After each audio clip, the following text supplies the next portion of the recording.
Барлықтарыңызға сәлем, мен YouTube каналым оқырмандары. Дәл осындай қамыры езілмей, дара-дара жабыспай түсетін пельмен жасауларыңыз келетін болса, мен видеомды соңына шейін бақылаңыздар. Ең алдымен ыдысымызға 1 шай қасық тұзымызды және 1 пиала мұздай суымызды, 1 жұмыртқамызды салып, жақсылап араластырып, ұнымызды салып, қатты қылып, тура қамыр-ауқаттың қамыры сияқты қылып, қатты қылып илейміз. Жұмсақ болмауы керек. Жұмсақ болса, қамырымыз жабысып, піскен кезде езіліп кетуі мүмкін.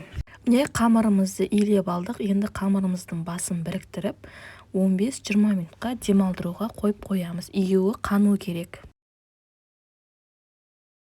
Қамырымыздың июі қанғанша ішіндегі салмасын дайындап аламыз. Салмасына мен сиыр етінен тартылған ет және пиязды блендерден өткізіп салдым. Қалауларыңызша блендерден немесе майдалап тураймыз. Дәміне қарай тұз, қара бұрыш себеміз және де сұйық май қосуға болады, өз қалауларыңызша. Міне біздің салмамыз дайын болды. Енді қамырымызды қараймыз. Міне 20 минут өтті, қамырымыздың июі қанған. Енді қамырымызды алып, өзімізге ыңғайлы етіп, 2 немесе бірнеше зуалаға бөліп аламыз. Менің қамырым 2 зуала шықты. 2 зуалаға бөліп, бөлінген қамырымызды тағы 15 минутқа демалдырып қоямыз. Июі қану керек. Июі қанған қамырдың жайылуы да әдемі болып жайылады және піскен кезде де езілмей әдемі болып түсетін болады. Июі қанған қамырымызды алып, қолдың көмегімен осылай 2-3 мәрте басып жұмсартып аламыз. Жұмсартып болған соң оқтауды алып, шет-шетін жая отырып, қамырымызды үлкейте береміз.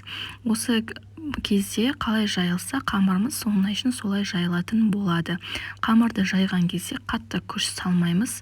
Күш салатын болса, қамырымыздың бір шеті қалың немесе жұқа болып, қисық болады. Күш салмай, біркелкі, бір қалыпты етіп, жай ғана осылай қолдың көмегімен дөңгелете береміз. Өзі-ақ жайыла береді қамырымыз. Қамырымызды жайып алдық, енді қамырымызды кесеміз. Тура осылай видеодағыдай етіп кесіп аламыз. Тура мантының қамыры сияқты кесіледі, бірақ мантының қамырынан 2-3 есе кішірек болады. Бұдан да кішірек болуын қаласаңыздар, кішірек жіңішке қылып кесетін боламыз.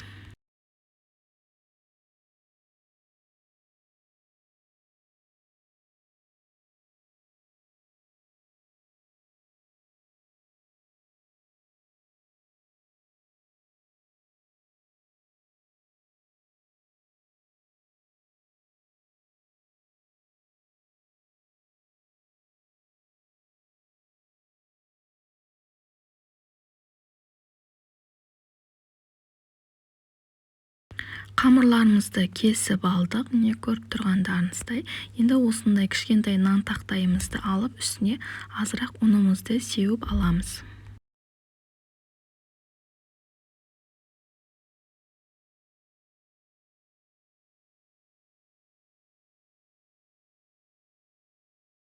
Нан тақтайымызды дайындап алдық. Енді қамырымызды алып, ортасына салмамызды, яғни фаршымызды салып, осылай видеода көрсетілгендей етіп, 2 шетін біріктіріп, біріккен жағын осылай ортаға әкеліп түйетін боламыз.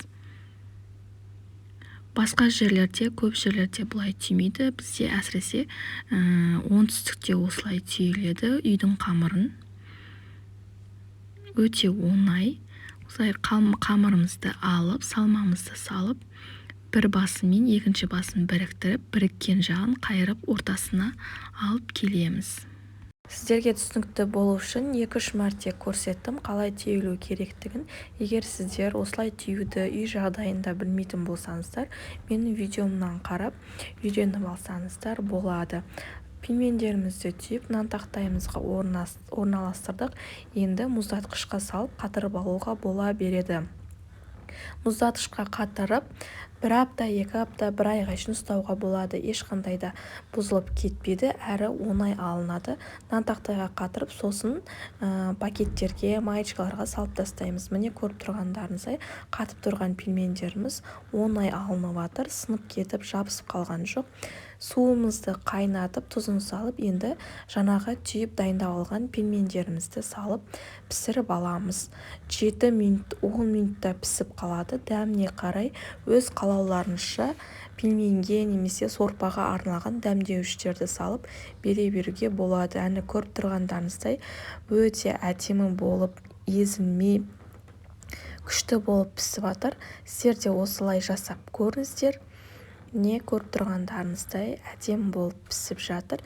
Енді пельменімізді қазаннан алардың алдында мұздай су құйып аламыз. Сол кезде жабыспай бір-біріне дара-дара болып түседі. Пельменімізді сүзетін ыдысқа алдын ала осылай сары май тастап қойдым. Асты жабысып бір-біріне бірігіп қалмас үшін. Сіздер де міндетті түрде жасап көріңіздер. Алдын ала рахмет, бізге ас болсын.